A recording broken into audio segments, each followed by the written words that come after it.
सदन में लोकसभा स्पीकर ओम बिरला के खिलाफ विपक्ष अविश्वास प्रस्ताव लाया है। ऐसे में जब इस पर चर्चा के लिए विपक्षी सांसद सदन में बोलने के लिए उठे तो पूरा माहौल गर्मा गया। गौरव गोगोई जैसे ही बोलने के लिए उठे, उन्होंने सीधे सीधे कुर्सी पर बैठे जगदंबिका पाल पर ही सवाल खड़े कर दिए कि आपको कुर्सी पर बैठने की इजाजत किसने दी। जिसके बाद हालात ये हो गए कि बहस और तीखी हो गई। सत्ता पक्ष की ओर से किरण रिजिजू खड़े हो गए और जब उनसे भी कमान नहीं संभली तो फिर उनके बचाव में अमित शाह को खड़ा होना पड़ गया।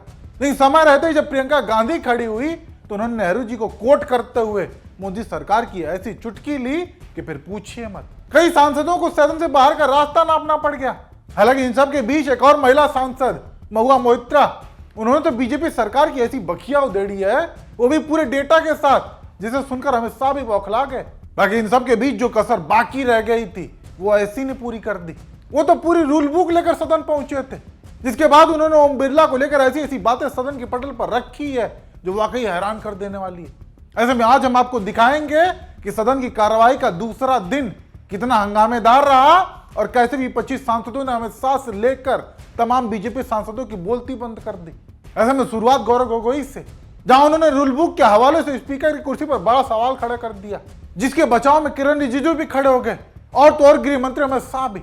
मैं पूछना चाहता हूं, we are considering a resolution for the removal of the speaker from his office.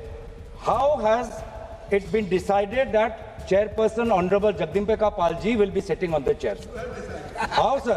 How? Sir, from the panel. How, sir? How, sir? Let the record, please, sir. इस पे मैंने एक रूलिंग दिया कि स्पीकर साहब का ऑफिस वैकेंट नहीं है। स्पीकर साहब हैं जब तक वो आज चर्चा हो के इस पे एडॉप्शन न हो बहुमत से कि वो स्पीकर नहीं हैं, तब तक वो स्पीकर हैं। हाँ, है। और स्पीकर को ये पावर है डिसाइड करने। नहीं है सर, नहीं है सर, यही गलत है सर, ये गलत है सर। ये speaker not to preside while a resolution for his removal from office is under consideration. Cannot preside, तो कहाँ है पावर सर? कहाँ है पावर सर? कौन सा पावर है सर? माननीय गृह मंत्री है, प्रेसाइडिंग का पावर नहीं है। माननीय गृह मंत्री अध्यक्ष जी, मैं इनको टोकरा। माननीय गृह मंत्री, अरे भाई बैठो ना, बैठ। देखा आपने, गौरव गोगोई ने नियमों का हवाला देते हुए ओम बिरला की कार्यशैली पर सवाल खड़े किए और साथ ही साथ ये भी बताया कि कैसे ओम बिरला के स्पीकर रहते में विपक्षी सांसदों को बोलने का मौका नहीं दिया जाता था। ऐसे में सत्ता पक्ष के सांसदों को मिर्ची लगना लाजमी था। जिसके बाद किरण रिजिजू भी गौरव गोगोई को टोकते हुए बीच में खड़े हो गए और जब उनसे भी कमान नहीं संभली तो अमित शाह को भी खड़ा होना पड़ा। लेकिन इन्हीं सबके बीच प्रियंका गांधी ने जो चुटकी ली मोदी सरकार की, वो और भी दिलचस्प है, वो भी देखिए। Sir, you are sitting over there. I challenge it also. Why? Because you read Nabam Rabia Constitution bench case. Once a notice of removal has been given against a speaker, the speaker cannot exercise adjudicatory or discretionary powers that have a bearing on those proceedings. That is these proceedings.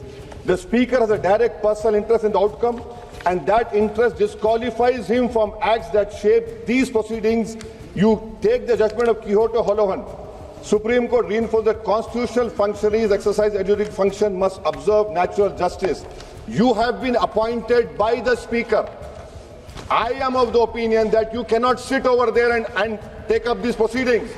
The House sense should be taken. देखा आपने, प्रियंका गांधी को अपनी बात रखने का पूरा मौका तो नहीं मिला, लेकिन उतने ही समय में उन्होंने बीजेपी सरकार की तगड़ी चुटकी ले ली कि जो लोग सालों से नेहरू जी को कोसते आ रहे हैं वो आज कैसे नेहरू जी को महान बताने लगे। खैर, एक हंगामेदार पल तब भी देखने को मिला जब रूल बुक लेकर ओवैसी खड़े हो गए और स्पीकर की कुर्सी पर विराजमान महोदय से उनकी तीखी बहस हो गई, वो भी देखिए। अध्यक्ष महोदय, धन्यवाद, आपने मुझे बोलने का मौका दिया। आपकी तारीफ कर रहे थे। हाँ, ठीक है। तारीफ करते करते ये भी कह दिया कि मैं इनकी बातों पर हंस रही थी, तो मैं कहना चाहती थी, स्पष्ट करना चाहती थी कि मैं क्यों हंस रही थी। सर, आज मुझे हंसी इसलिए आई क्योंकि जिनकी आलोचना ये दिन रात करते हैं नेहरू जी की, आज उन्होंने नेहरू जी का कोट अपने पक्ष में कोट दे दिया। आज नेहरू जी का अचानक आदर करने लग गए। अचानक ये कह दिया कि सबसे बड़े लोकतंत्र को सबसे मजबूत करने वाले नेहरू जी ही हैं जिन्होंने ऐसा भाषण दिया था सदन में। सर, आज हंसी मुझे इसलिए आई क्योंकि एक ही व्यक्ति है इस देश में जो इन 12 सालों में इनके सामने झुका नहीं है। वो नेता प्रतिपक्ष और वो नेता प्रतिपक्ष क्योंकि ये सदन में खड़े होके सच बोल देते हैं, बेझिझक बोल देते हैं। धन्यवाद मैडम, धन्यवाद। आप अपनी बात रखिए। इनसे सर नहीं सर तारीफ की I gave her the opportunity. I Sir. gave her the opportunity. Yes. वो सच्चाई जो है जो वो बोलते हैं इनसे पचती ही नहीं है, इन्हें पचती नहीं है। धन्यवाद मैडम। इसलिए माननीय सर श्री ये- राजीव राय, धन्यवाद।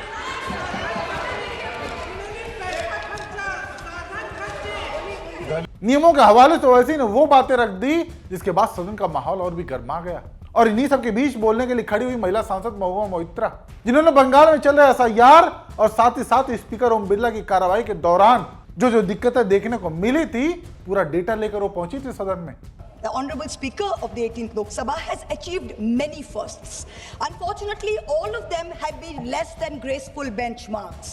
He keeps talking about the vaunted garima of the House, but it has come to a point that the minute the Speaker comes into the House, garima leaves the House. That's where we are today. I am first going to analyze the Honorable Speaker's inglorious record on a macro level, and then I'm going to dissect it on a micro level. So let's look at the first macro point. Suspensions under Rule 374A of the Lok Sabha Rules and Proceedings. Now, what did we have before? First, we had Rule 374, which required any suspension to go through a formal motion. 2001, Atalji's government, NDA government, you bring in 374A, which gives the Speaker, in case of a grave disorder, without moving a formal motion, he has the right of immediate suspension without any formal motion.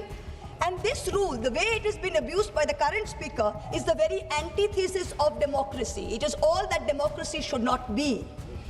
In December 2023, Birlaji ordered the largest mass suspension in the history of Indian Parliament, suspending 100 opposition MPs. This one episode alone accounted for over 40% of all Lok Sabha suspensions since 2004. In the last 20 years, in one day, he suspended 40% of the total. And why did he do this? What was our grave error?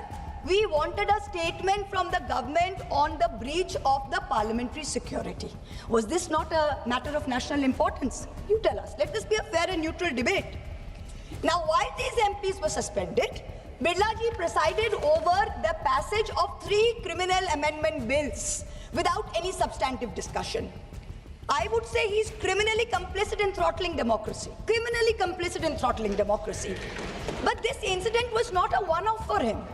Between 2004 and between today, I've listened to all of you, Mr. Pal. We can't speak to you anymore. The word We have criminally is listened to removed you. from the Please record. expunge it. The Please word expunge criminally it. is removed Please from the record. expunge it, sir. No, Please sir. expunge. Suresh ji, please let No, me sir. say. सुना आपने? महुआ मोइत्रा ने एक एक करके वो data सदन के पटल पर रखा कि कैसे दूसरी सरकारों में भी इतने सस्पेंशन सांसदों के नहीं देखने को मिले थे जितने आज मोदी सरकार में हो रहे हैं, ओम बिरला के स्पीकर रहते में हो रहे हैं। साथ ही साथ उन्होंने विपक्षी सांसदों को माइक बंद करने पर भी सवाल खड़े किए, जिसके बाद सत्तापक्ष के लोगों में एक अलग ही बौखलाहट देखने को मिली।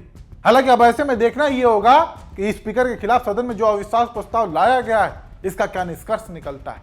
ऐसे में आप दर्शकों का इस पर क्या मानना है, आपकी जो भी राय हो कमेंट करके जरूर बताएं।